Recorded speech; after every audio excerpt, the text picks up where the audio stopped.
ধেয়ে আসছে super cyclone Remal, সমুদ্র স্নানে নিষেধাজ্ঞা। পূর্ব মেদিনীপুর জেলার রামনগর বিধানসভার রামনগর 1 নম্বর ব্লকের সৈকত নগরী দীঘায় সকাল থেকে মাইকিং করে জারি করল দীঘা ও দীঘা মোহনা কোস্টাল থানার পুলিশ। প্রথমে নিম্নচাপ সৃষ্টি হয়েছিল, নিম্নচাপ থেকে গভীর নিম্নচাপ, সেটাই পরিবর্তন হয়েছে শেষমেশ ঘূর্ণিঝড়। সমুদ্রপৃষ্ঠ থেকে যত এগিয়ে এলো তার তত্ত্বটা প্রবল ঘূর্ণিঝড়ের সৃষ্টি হলো। আবহাওয়াবিদরা জানিয়েছিলেন 26শে রবিবার মধ্যরাতে পশ্চিমবঙ্গের সাগরদ্বীপ ও বাংলাদেশের খেপুপাড়ার মাঝামাঝি কোনো এক জায়গায় ল্যান্ডফল করবে। শনিবার রাত্রে পূর্ব মধ্য বঙ্গোপসাগরে পশ্চিমবঙ্গের সাগরদ্বীপ থেকে প্রায় 300 কিলোমিটার দূরে অবস্থান করছিল। শেষ মুহূর্তে আবহাওয়া দপ্তর থেকে খবর, রবিবার মধ্যরাতে বাংলাদেশে ল্যান্ডফল করবে সুপার সাইক্লোন রেমাল। প্রসঙ্গত ঘূর্ণিঝড়টির নামকরণ করেছে ওমান, আর আরবি ভাষায় রেমাল মানে বালি, অর্থাৎ সেই বালু ঝড়ের ঝাপটা সামলানোর জন্য রাজ্য প্রশাসনের পক্ষ থেকে কোনো খামতি রাখা হচ্ছে না। সৈকত নগরী দীঘায় সকাল থেকে মাইকিং করে সতর্কতা করা হচ্ছে, সমুদ্র স্নানে নিষেধাজ্ঞা। রেমাল ঘূর্ণিঝড়ের জন্য সমুদ্র উত্তাল থাকবে। এই উত্তাল সমুদ্র স্নানে নিষেধাজ্ঞা করল দীঘা ও দীঘা কোস্টাল থানার পুলিশ প্রশাসনের পক্ষ থেকে। দীঘা থেকে নিজস্ব প্রতিনিধি মাখন মণ্ডলের রিপোর্ট, আর নিউজ বাংলা। ধেয়ে আসছে সুপার সাইক্লোন রেমাল, সমুদ্র স্নানে নিষেধাজ্ঞা। পূর্ব মেদিনীপুর জেলার রামনগর বিধানসভার রামনগর 1 নম্বর ব্লকের সৈকত নগরী দীঘায় সকাল থেকে মাইকিং করে জারি করল দীঘা ও দীঘা মোহনা কোস্টাল থানার পুলিশ। প্রথমে নিম্নচাপ সৃষ্টি হয়েছিল, নিম্নচাপ থেকে গভীর নিম্নচাপ, সেটাই পরিবর্তন হয়েছে শেষমেশ ঘূর্ণিঝড়।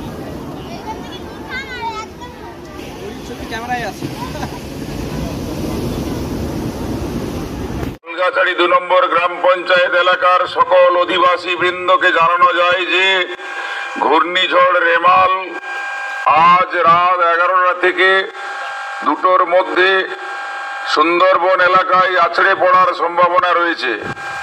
তার প্রভাবে ঝড়ো হাওয়া এবং বৃষ্টিপাত হওয়ার সম্ভাবনা যথেষ্ট রয়েছে। তাই এলাকার যে সকল বাড়ি দুর্বল, ভগ্নপ্রায় ঝুপড়ি বাড়ি, তাদেরকে অনুরোধ করা হচ্ছে আপনারা নিকটবর্তী আইলা সেন্টারে কিংবা স্কুল গৃহে অথবা পাশের বাড়ির পাকা গৃহে আপনাদের মূল্যবান কাগজপত্র এবং কিছু শুকনো খাবার নিয়ে আপনারা আশ্রয় নিন এবং সাগরে সৃষ্টি হওয়া ঘূর্ণিঝড়ের প্রভাবে দীঘার সমুদ্র যে কোনো সময় উত্তাল হতে পারে। তাই আপনাদের কাছে প্রশাসনের তরফ থেকে বিনম্র আবেদন।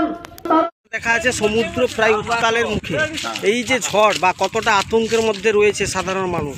আমাদের এই পাশে গ্রামবাসীরা প্রচণ্ড আতঙ্কের মধ্যে আছে। কারণ হচ্ছে এর আগে তো গ্যাস ঝড়ের মধ্যে যে কন্ডিশনে আমরা ছিলাম, ঘরটোর বাড়ি সব ভেঙে চুরমার হয়ে সব চলে গেছিলো।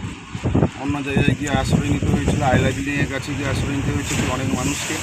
বর্তমান করে প্রশাসনকে বলবো সবসময় যত সচেতন করে থাকতে পারে, ওইটুকুটা আশা করবো, বা সবাইকে মিলেমিশে এক জায়গায় করে থাকার জন্য আহ্বান জানাবো। যশের কি আতঙ্ক এখনো রয়ে গেছে? অবশ্যই আছে, এখনো ভুলতে পারি না। রাত্রে ঘুম হয় না। এই যে আজকে রাত্রে যে হবে কখন করে মানুষ ঘুমাতেই পারবে না, সারা রাত জেগে থাকতে হবে, ঘর বাড়ি ছেড়ে বাইরে আইলা বিল্ডিংয়ের কাছে আশ্রয় নিতে হবে। এইটুকুই আমাদের তো আশ্রয়। প্রশাসনের তরফ থেকে কি বার্তা দেওয়া হয়েছে? বলবো সবসময়ের জন্য যাতে সচেতন থেকে আমাদেরকে সবসময়ের জন্য সুরক্ষিতভাবে রাখা যায়, ওইটুকু আমরা যথেষ্ট সেই চিন্তা ভাবনা করবো। ওনারা যাতে আমাদেরকে হেল্প করতে পারে ওইটাও আশা করবো। পঞ্চায়েত বা ব্লক স্তর থেকে সেরকম কোনো বার্তা দেওয়া হয়েছে? মাইক ক্যানভাস করা হচ্ছে এবং সবাইকে আমাদেরকে সতর্ক করার জন্য সব কিছুই বলছে। কোনো অসুবিধা নেই, আমরাও সেইভাবে চিন্তাভাবনা নিয়ে আছি। সব বাড়ি থেকে জিনিসপত্র, কিছু দামি জিনিসপত্রগুলো নিয়ে আমরা অন্য জায়গায় আশ্রয় নিয়ে সেখানে থাকা। তোমার নাম কি? উত্তম জানা।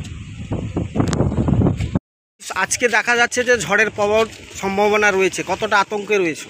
আতঙ্ক মানে ধরো কটালের মুখে জল উঠতে পারে, আর বেশি ভয় বাতাস যদি হয় তাহলে জল আরও বেশি উঠবে। প্রশাসনের তরফ থেকে কিভাবে সতর্ক করা হয়েছে? সতর্ক তো বললো যে কাঁচা বাড়িতে থাকতে না, পাকা বাড়িতে পরে চলে যেতে বলছে, এইসব বলছে।